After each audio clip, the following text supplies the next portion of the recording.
the dog days are over. You know what that means. Means we are on to some bigger and better things, so buckle your chin straps. Welcome to the Johnson Kendro Video Hour. But it's not an hour. Yeah, baby. All right, polynomial fun cushions. Don't you forget the fun part because it is fun, fun, fun. All right, we have to learn some terms here before we start the math. First one is monomial. Mono means one. So it's an expression that is a real number, so no imaginary stuff. It can be a variable or a real number and a variable put together by multiplication. And here are some examples, like the number 3, the letter y, 3y, or even 4x squared. See, there's no pluses or minuses in there. Next is a polynomial. Poly means many. So, polynomials is a monomial or a sum or difference of monomials. So, let's look at examples like 2x cubed minus 5x squared minus 2x plus 5. There are 4 different monomials put together. That makes a big honkin' polynomial. Now, what does it mean to have standard form? Standard form, so we all write it the same way, as when you go down in value for each exponent. So you start with your highest exponent, and you work your way down to the lowest. So highest to lowest. So you can see we have 3, then the green is 2, then the blue is actually 1, and the 5 doesn't have any exponent. Because it's 0, and we'll talk about that later. Yeah, we will. X to the 0. All right. The first number in the polynomial is called the leading coefficient. It's like if you're in the play, you are the lead. You are the big, honkin', important one. So here it is the 2. That's called our leading coefficient. And we're going to need that later on, so it's important that you know how to find that leading coefficient. Right. They all have coefficients. All the numbers in front are coefficients, but the leading one is important. It's special. It's very special.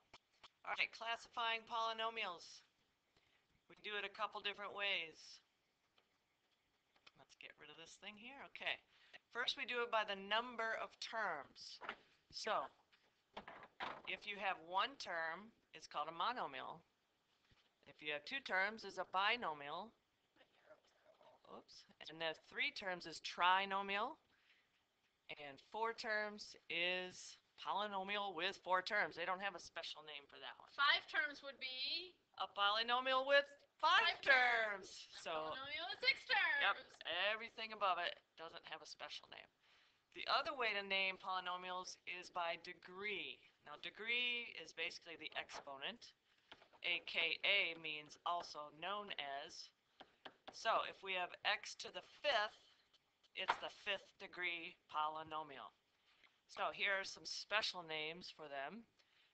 Polynomials with just first degree, just plain old x, is a linear. With the second degree is quadratic, which we've done a lot of those, like parabola. Third degree is cubic. Fourth degree is quartic. Fifth degree is quintic. And 6th degree, we don't have any special names anymore. We just say 6th degree polynomial. You know, when I was growing up and I heard quartic and quintic, I thought those would be good names to name my goldfish when I got them. So I did. So I had quartic and quintic. So here's an example. 7x minus 3x squared plus 2. What are we going to name that? Let's name it with both. First of all, how many terms do we have? I see 1, 2, 3. But they're not in the right order. Let's put it in standard form first. So highest exponent is x squared, so negative 3x squared plus 7x plus 2. All right, so that's standard form. Cool. Now, how are we going to name this? We can name it by number of terms. So there are 3, so we call it trinomial. All right.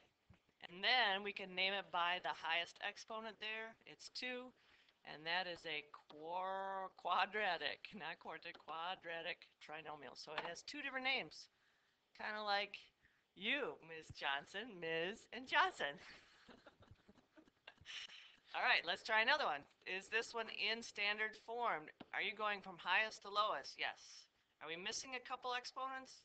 Yeah, we're missing the 4 and the 2, but that's okay. They're still in order. So this is a 5th degree, but it's got a fancy name called quintic. And It's got how many terms? 1, 2, 3, 4. So we say it is a polynomial degree 4. Not degree. Not degree, with 4 terms. Not bad. All right. All right, we got to write this in standard form. Now, you got to simplify before you even start. So 4x minus 6x, those can go together and get negative 2x. And then plus 5. So, we have two terms. That's called a binomial. And the highest degree is a little 1. It's not there. It's hidden. But we just call that linear. It's like it's a line. Like y equals mx plus b. Okay, the next one is it's simplified. No, I see some powers of 4 that can go together. 3 and 2 makes 5, x to the 4th. Not x to the 8th? No, you're just adding how many x to the 4ths do we have? We have 3 there and 2 there. All right, next is x squared. There's only the 1, and then minus 4x is done. So we have 3 terms. That's called a trinomial. And then it's the power of 4. So we call that quartic. Nice. Quartic was bigger than quintic. He ate more food. The next one, 6 minus 2x to the 5th. It is not in the correct order. Let's switch them around. Negative 2x to the 5th plus 6. All right, highest degree is 5, so they call that quintic. And 2 terms, so it's binomial. Very nice. All right. Okay, we have the general shapes of the graphs. We have graphs that have turning points. What you have to do is realize that the number of turning points determines, is the maximum number of turning points is 1 less than the degree. So if I have x to the 5th power, it's going to have, at the most, 4 turning points. Okay, so if I have, let's look at this graph right here. If I go up, and down, something like that. How many turning points do I have? Here's 1, 2, 3. So what is the highest power that this could be? 4. Y equals x to the 4th, and then it would have, other things after it. It doesn't necessarily mean it is 4, but the highest it could be is 4. Now, x to the 5th can have 4 turning points, so I would have to add on to this another turning point. So there it makes my 4th one. So it just depends. You got to look at it and see how many turning points you have by the exponent, and that's of the leading coefficient, or the leading term, the highest power. Basically, our goal here, we're just exploring the general shapes of graphs. We're going to go into, in the future, how to make more detailed sketch, but we're talking about turning points and then end behavior today, which is the next topic. Right. Just trying to get a decent little sketch of these, not perfect. So what the end behavior does, it's telling us what the beginning and the end of the graph do. When we have graph lines, they can start low and end up high, or they could go the other way. So we're talking about the beginning and the end behavior. We've done quadratics. They either both go up or both go down. If you were to graph a cubic function, they're going to look like this, or maybe go the other way. And if you start to graph those things, you'll notice some patterns. So we need actually 2 things to determine what the end behavior does. We need to know the leading coefficient, and we talked about that on the first page, and then the degree, remember that is the exponent. So the leading coefficient is the first number in your polynomial, x to the whatever. It's this number out in front. And then the degree is the exponent of that thing out there. So we notice some patterns. If we have a leading coefficient, it is either going to be positive or it's going to be negative. And if it is positive, it means the right end of the graph is going to rise. It's going to go up. And if it is negative, if it's a negative number out in front, it means our graph falls to the right. And if you think about the parabolas that we've been working with, that makes sense according to both of those. So that tells us about the end, but what about the beginning behavior of the graph? This has to do whether it's even or odd, so you're talking about the exponent. If the degree is even, then the beginning and the end behavior do the same thing. So that means the beginning and the end both go up, or they both go down. And yes, there will be stuff that's happening in between those two things, but this just helps us determine the ends. And then the exact opposite would be if it's an odd degree, the beginning and the end behavior do different things. So let's talk about some situations that you might have. So you might want to get that chart copied into your notes so you can refer back to that. We have a couple different things that could happen. We could have a positive leading coefficient. That would mean that our graph would end up. And if we had a even degree, for instance, that means that the other end would also go up. So that could represent something like x squared, or x to the fourth, or x to the sixth, etc., with positive numbers out in front. Okay? Another example would be a leading coefficient that is negative and has an even degree. So the fact that it is negative would mean that it falls to the right, and the fact that the degree is even means they must do the same thing again. So this time they're both down. And remember, that could be a negative x squared. That makes sense. That's what we've been working with. X to the fourth, negative x to the sixth, etc. Those would all look like that. How about if our leading coefficient was positive, but our degree was odd? That would be positive means ends up.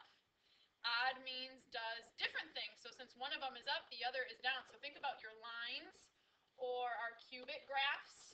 Okay, so this will be something positive x to the first, or positive x to the third, positive x to the fifth, etc. Okay, and then our last possible instance would be a leading coefficient that is negative and the degree is odd. So what that would mean, negative leading coefficient means ends down. Remember, odd behavior means that they're odd, they're different. Okay, it's going to look something like that. This would be if we had a negative x to the third or a negative x to the first, etc. All right. So odd is different, even is the same. Positive is up, negative is down. So now that you have that information, here's what your questions are going to look like in class. They'll ask you to determine the end behavior and they'll give you an equation. So you always want to make sure you have standard form and it's simplified. And remember, the two important things are the leading coefficient. So my leading coefficient is this number out in front, and you have to ask yourself, is that positive or negative? It is positive. The degree is, remember, the exponent. It's a 3, but what we care about is it even or is it odd? It is odd. So you think about how we've categorized that. Positive means that it's going to end up, but we want to talk about going from left to right. Odd behavior means that they do different things. So it will start down and end up. So something's going on in between, but it's going to end up. Gotcha. Okay, So when they say end behavior, they mean front and back, not right. Just the back. And what we say first is talking about the beginning. Gotcha. So down, then up. So the graph starts down, but then finishes up. Correct. Here's another example. Again, we're going to identify our leading coefficient. This time it is negative. And then our degree, that's my exponent here. This is why it was negative. My degree is even. So if you think about that, negative means it goes down at the end. And even means does the same. So it's actually going to be down and down. Down, then down. So they're both down. And again, we know stuff's going on in between. You like my pictures? They're okay, great.